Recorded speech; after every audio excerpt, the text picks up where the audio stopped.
نرے لائق کا کیا فائدہ اگر وہ محنتی نہیں، اگر وہ توجہ ہی نہیں کرتا، اپنا سبق دھیان سے سنتا پڑھتا ہی نہیں، تو جتنا مرضی لائق ہو پیچھے رہ جائے گا۔ اور کئی نالائق ہوتے ہیں، رٹا لگا کے پاس ہوتے ہیں، پر چلو رٹا تو لگاتے ہیں نا، محنت تو کرتے ہیں نا، جد و جہد تو کرتے ہیں۔ کئی نالائق جد و جہد کے باعث آگے گزر جاتے ہیں، اور کوئی اسی چکر میں رہ جاتے ہیں، میں بڑا لائق ہوں، کل پڑھ لوں گا، پرسوں پڑھ لوں گا، ہفتہ تیاری کر کے پاس ہو جاؤں گا۔ اپنی زندگی سے غفلت کا پردہ اٹھائیں، اور غفلت اس کے لیے فیصلہ کرنے کی ضرورت ہوتی ہے، پلاننگ کرنے کی نہیں، فیصلہ کرنے کی ضرورت ہوتی ہے کہ میں نے اب غفلت کرنی۔ ہم نہ جب بھی کوئی پروگرام بناتے ہیں تو منصوبہ بندی شروع کر دیں، منصوبہ بندی نہ کریں، فیصلہ کریں، کہیں کہ میں نے غافل نہیں ہونا۔ غفلت غرق دنیا کا نام ہے، اپنے آپ کو غفلت سے بچائیں۔ آپ دیکھیں حضرت کعب بن مالک رضی اللہ تعالیٰ عنہ فرماتے ہیں، بخاری میں موجود ہے، فرماتے ہیں کہ جنگ میں پیچھے رہ گیا تھا، میرا خیال تھا کل چلا جاؤں گا، گھوڑے اور سواریاں میرے پاس تیز ہیں، مضبوط ہیں، پرسوں چلا جاؤں گا، تیزی سے بھاگ کے میں پہنچ جاؤں گا، میں قافلے کے ساتھ شامل ہو جاؤں گا، لیکن بس تھوڑی سستی ہو گئی، ذرا غفلت ہو گئی۔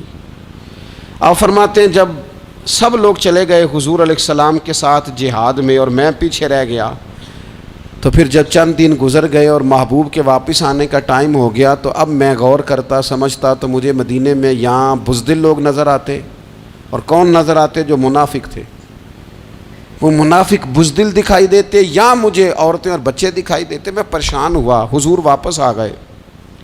جنہوں نے بہانے کیے تھے نا منافقین نے، یہ مجبوری تھی اس لیے نہیں جہاد پہ گئے، یہ جنہوں نے بہانے کیے تھے انہیں مل گئی معافی، اور میں نے سچ بولا، میں نے کہا یا رسول اللہ میں غافل ہو گیا تھا۔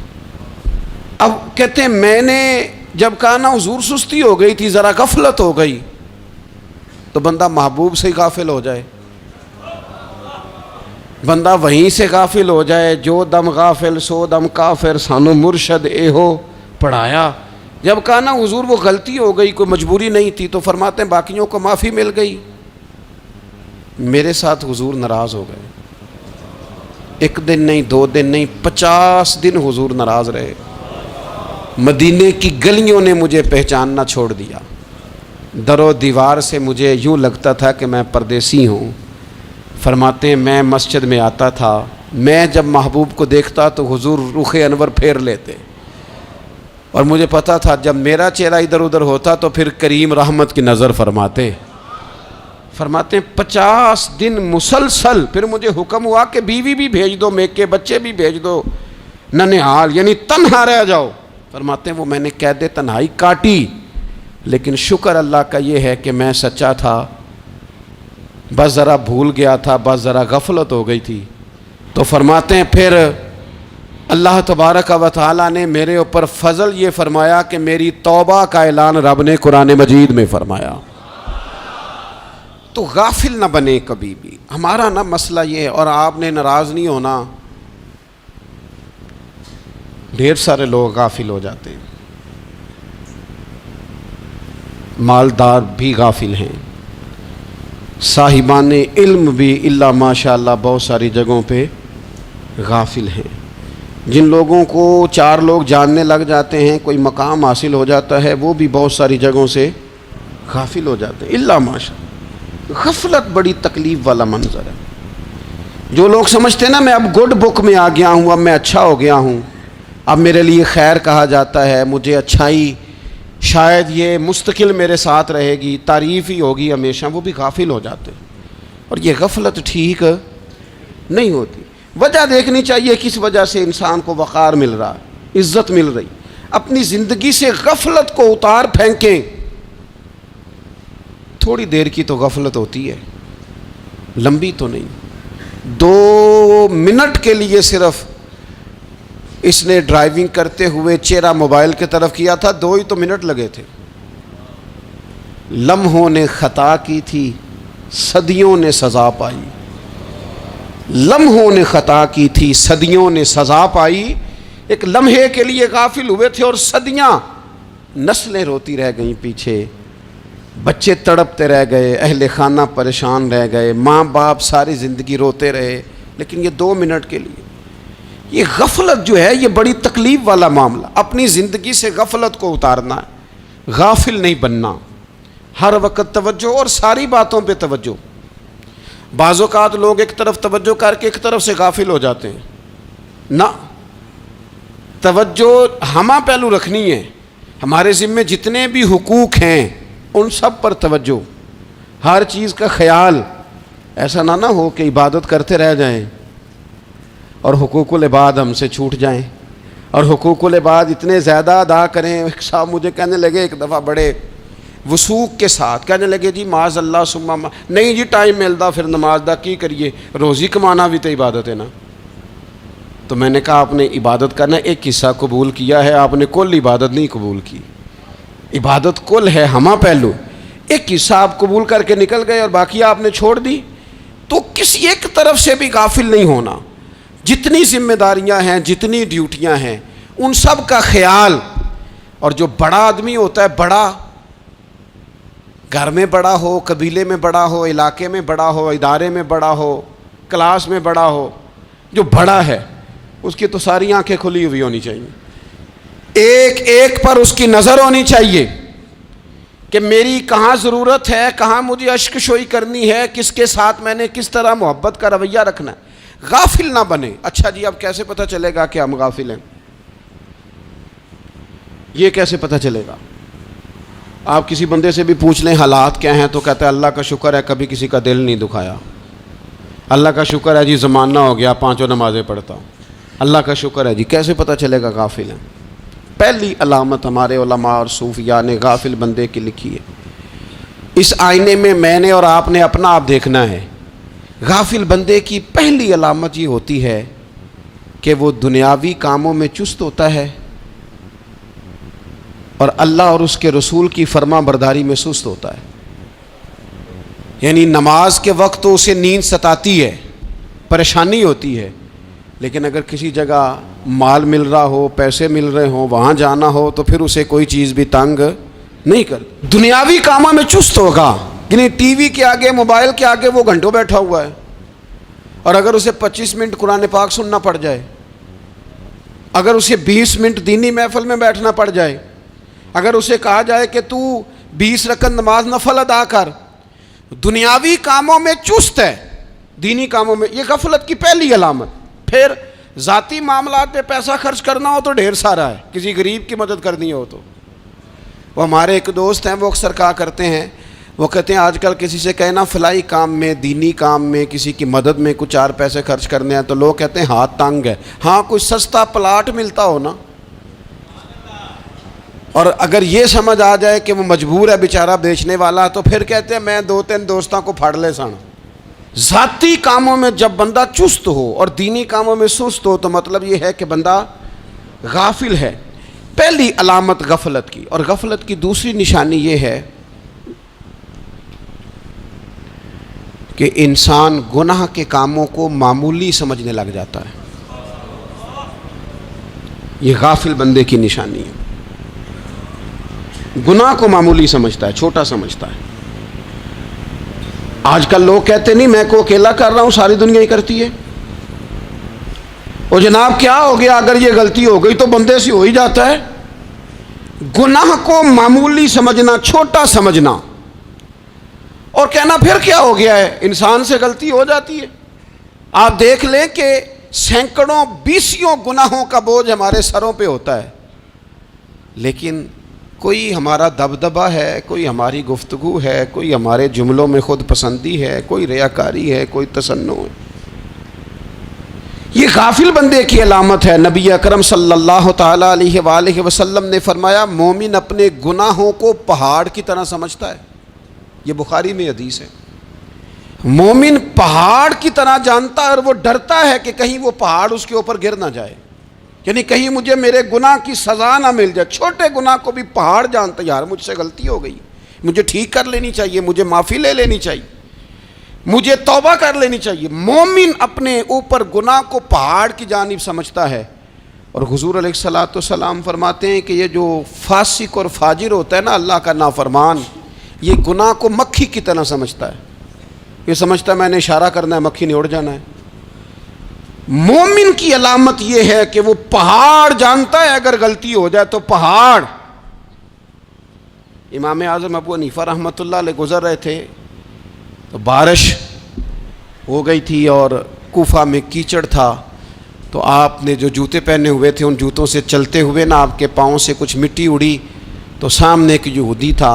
اب اس زمانے میں دیواریں کچی ہوتی تھیں, اس کے دیوار پر جا کے وہ مٹی جو تھی وہ لگ گئی. اب امام صاحب بڑے پریشان ہوئے کہ میں نے اس کی دیوار کو آلودہ کر دیا. یہاں تو لوگ اپنی اینٹیں رکھتے رکھتے کئیوں کی دیواریں توڑ ہی دیتے ہیں, اور پھر وہ اس پر ماننے کو بھی تیار نہیں ہوتے, تسلیم کرنے کو بھی تیار نہیں ہوتے. وہ کہتے ہیں پھر کیا ہو گیا, اب ہمارا یہاں گھر ہے تو ہم نے ٹرالی منگوانی نہیں تھی, ہمارا حق بنتا تھا.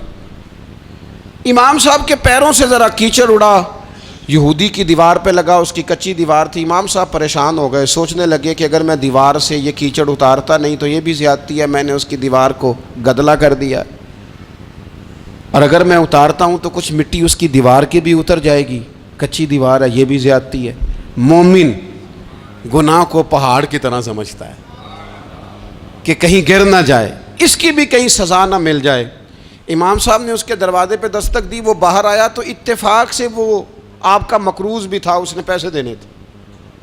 باہر نکلتے ہی کہنے لگا اوہ آپ تو قرض لینے آ گئے, میرے پاس تو ابھی گنجائش نہیں ادا کرنے کی. تو امام صاحب کہنے لگے تو قرض چھوڑ, وہ میں نے معاف کیا, میرے سے ایک غلطی ہو گئی ہے. میں آ رہا تھا, لکڑی کے جوتے اس زمانے میں کھڑاؤں لوگوں نے پہنے ہوتے تھے, کہا وہ میرے پیروں سے ذرا کیچڑ اڑا ہے, تیری دیوار پہ لگ گیا ہے. اب میں بڑی دیر سے کھڑا سوچ رہا ہوں کہ اگر میں تیری دیوار صاف نہ کروں تو میں نے یہ میلی کر دی, گدلی کر دی, یہ بھی بات درست نہیں ہے, زیادتی. اور اگر میں اسے صاف کرتا ہوں کچی دیوار سے کچھ مٹی اتر جائے گی تو یہ بھی زیادتی ہے. اب تو بتا میں کیا کروں. تو بے موسمہ پھل تھا نا یہ, تو بے موسمہ پھل دیکھ کے بندہ حیران ہو جاتا ہے. جو باتیں روٹین میں نہ ہو رہی ہوں وہ ذرا انوکھی لگتی ہیں, بندہ حیران ہو گیا. غور سے امام صاحب کا چہرہ دیکھنے لگا, غور سے چہرہ دیکھنے لگا. اور پھر تھوڑی دیر سوچنے کے بعد کہنے لگا حضور پہلے میں نے دین اسلام کے بارے میں پڑھا اور سنا تھا, آج میں نے دین دیکھا ہے.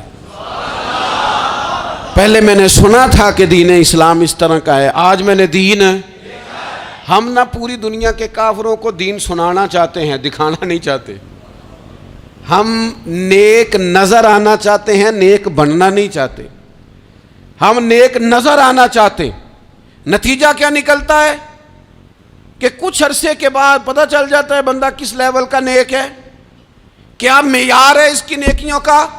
کہنے لگا حضور پہلے میں نے دین سنا تھا, آج دیکھا ہے.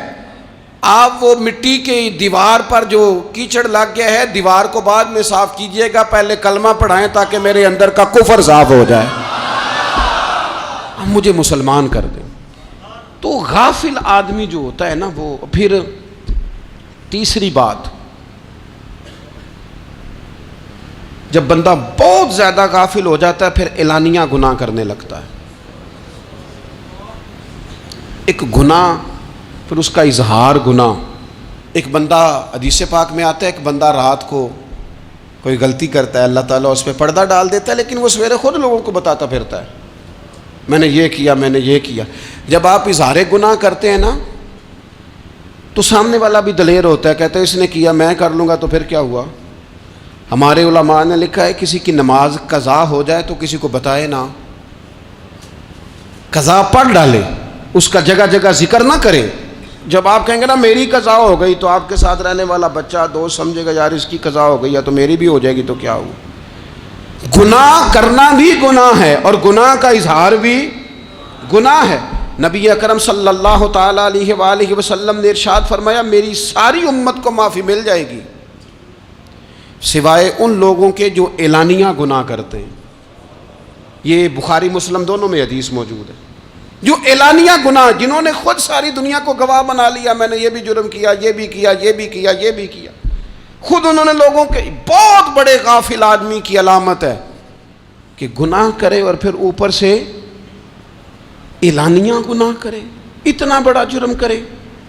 پھر چوتھی علامت اگر ہم دیکھنا چاہیں کہ ہم غافل تو نہیں. تو غافل بندے کی چوتھی علامت یہ ہوتی ہے کہ وہ فضول کاموں میں وقت بڑا ضائع کرتا ہے. فضولیات میں ادھر بیٹھے ہیں ادھر بیٹھے ہیں, یہاں گپ شپ ہو رہی ہے, وہاں موبائل دیکھا جا رہا ہے, پھر کچھ ٹائم ملا ہے تو پھر کہیں دور دراز کسی ہوٹل پہ کھانا کھانے چلے گئے, پھر کچھ ٹائم ملا تو چلو نکلتے ہیں ذرا کوئی ہفتہ سیر کر آتے ہیں, یہاں گپ شپ ہے, فلاں کو ڈسکس کر لیتے ہیں, فلاں کے بارے میں بات کر لیتے ہیں, سیاسی تبصرے کر لیتے ہیں, یہ تھوڑی گفتگو ہو جاتی, چلے محلے داروں پہ تبصرہ شروع کرتے ہیں, کون روٹی زیادہ کھا رہا ہے اور کس کے پاس پیسے زیادہ آ گئے, چلو جا کے پتہ کرتے ہیں. حالانکہ یہ پتہ نہیں کرنا چاہیے تھا, پتہ تو اس کا کرنا چاہیے تھا جو بیچارہ کل سے بھوکا ہے. خبر تو اس کی رکھنی چاہیے تھی جس بیچارے کے گھر میں بچوں کے لیے پہننے کو کپڑے موجود نہیں ہیں. اس پر تبصرہ یہ کرتے ہیں کہ یہ محنت کیوں نہیں کرتے, اور اگر کسی پر اللہ عطا کر دے پھر حساب ضرور لگاتے ہیں کہ ذرا معلومات کرو یہ اتنی جلدی آگے کیسے نکل گئے. غافل بندے کی علامت ہے وقت کا ضائع کرنا اور فضول کاموں میں ضائع کرنا اور بلا وجہ ضائع, اور ایسے سوالات کرنا جن کی ضرورت ہی کوئی نہیں, بالکل ضرورت ہی نہیں, کوئی مطلب ہی نہیں. لیکن ہم لوگ وقت ضائع, یہ غفلت کی علامت, غفلت. اللہ والوں کی علامت کیا تھی؟ ایک بات انہوں نے زندگی میں لے لی, سیکھ لی, پھر ساری زندگی اسی پہ گزار دی. ان کا ارادہ تھا نا کشکول سیدھا کیا. کچھ لوگ ساری زندگی لیکچر قبول لے لے کے سن کے پھر بھی سمجھنے کو تیار. یہ غافل دل کی علامت ہے. اس لیے نبی پاک صلی اللہ تعالیٰ علیہ وسلم نے فرمایا دو نعمتیں ایسی ہیں جن میں اکثر لوگ غفلت میں ہیں, ایک صحت اور دوسری فراغت. لوگ بلا وجہ وقت ضائع کرتے ہیں. اللہ نے صحت دی ہے, کسی خیر کے کام میں لگائیں. اگر آپ کے پاس فارغ وقت ہے تو قرآن پاک کو یاد کریں, ترجمہ اور تفسیر سے پڑھیں, محبوب پاک علیہ السلام کی احادیث کو یاد کریں, اللہ والوں کی باتیں سنیں. وقت ملے تو عبادات میں لگائیں, نوافل میں لگائیں, تلاوت میں لگائیں, ذکر اذکار میں لگائیں, اور پھر اللہ مزید توفیق عطا کرے تو کسی کے بھلے میں وقت لگائیں. گلی سے کوئی کانٹا اٹھائیں, کوئی روڑا اٹھائیں, کوئی کسی کی مدد کریں. لیکن یہ غافل ہونے کی علامت ہے کہ اپنے وقت کو ضائع کرنا. اور پھر اسی طرح غفلت کی پانچویں علامت یہ ہے کہ اگر بندے کو دنیا سے پورا پیار ہو جائے, یعنی شب قدر میں بھی آ کے کہتا ہے یا اللہ کبھی پیسے دے دینا, شب برات والے دن بھی کہتا ہے کہ مالک اگر کبھی کوئی ایسا سبب لگ جائے نا, یعنی بیت اللہ شریف کے سامنے کھڑے ہو کے بھی اگر اس نے مال ہی مانگنا ہے وہاں بھی اس نے یہی سوال کرنا ہے, حب پہ دنیا اتنی غالب آ جائے. تو یہ غافل ہونے کی علامت. دنیا ضرورت ہے, مقصد نہیں ہے. دنیا کی حاجت ہے, مقصد نہیں ہے. یہ مقصود نہیں. اور جب لوگ فقط دنیا کے مال کو, دولت کو, نبی پاک علیہ السلام نے فرمایا وہ لعنتی ہے جو درہم اور دینار کا بندہ بن گیا ہے, پیسوں کا بندہ بن گیا ہے. مل جائے تو خوش ہوتا ہے, نہ ملے تو تکلیف میں آ جاتا ہے. یہ غافل بندے کی علامت. مومن تو وہ ہوتا ہے کہ دولت رزق حلال ضرور کماتا ہے تاکہ کسی کے آگے ہاتھ نہ پھیلانا پڑے, کوشش ضرور کرتا ہے, پر دنیا کو جیب میں جگہ دیتا ہے, دل میں نہیں دیتا. اس کی جگہ جہاں ہے اسے وہاں رکھتا ہے, اسے دل میں جگہ. دل تو ایک ہے, اس میں رب و رسول کو بسائیں گے یا کسی اور کو بسائیں گے. تو حب دنیا یہ غافل ہونے کی بہت بڑی علامت ہے. پھر اسی طرح جو بندہ رب کریم کو جانتا نہیں نا وہ بھی غافل ہو جاتا ہے. ایک تو جو یہ نہیں نہ جانتا کہ رب کریم سزا دے گا, مجھے دیکھ رہا ہے, اسے نہ اونگ آتی ہے نہ نیند آتی ہے, جو اس کی معرفت نہیں رکھتا کہ میرا رب ہر وقت مجھے دیکھ رہا ہے, وہ بھی غافل ہو جاتا ہے. جسے پتہ ہونا کہ مجھے دیکھ رہا ہے وہ غافل نہیں ہوتا. اور جو یہ سمجھ لیتا ہے نا کہ شاید معاذ اللہ ثم اس یقین کو پکا نہیں کرتا, وہ غافل ہو جاتا ہے. اور ایک جو یہ نہیں نہ جانتا کہ رب مہربان کتنا ہے وہ بھی غافل ہو جاتا ہے. مجھے بتائیے سب سے زیادہ تو بندہ اس کے دروازے پہ جاتا ہے نا جو سب سے زیادہ مہربانی کرنے والا ہو, اس دروازے سے بندہ اٹھتا ہی نہیں. تو جس کو یہ یقین ہو جائے نا سب سے زیادہ کرم فرمانے والی ذات اللہ رسول کی ہے, وہ کبھی رب رسول سے غافل نہیں ہوتا. وہ کبھی اللہ رسول کا دروازہ چھوڑ کے نہیں جاتا، وہ کبھی کسی اور جگہ جا کے پناہ تلاش نہیں کرتا، جسے پتہ چل جائے نا وہ کریم کتنا ہے، مہربان کتنا ہے۔ ملا رومی رحمت اللہ علیہ فرماتے ہیں بہت بڑا مجرم تھا ایک بندہ، بہت بڑا گناہگار تھا، بت کو پوجتا تھا، تھک گیا ساری رات بت کے سامنے کھڑا تھا، معاذ اللہ یا صنم یا صنم یا صنم کہتے، تھک گیا، نیند آ گئی، اونگ آ گئی۔ جب پوری طرح نیند آ گئی اور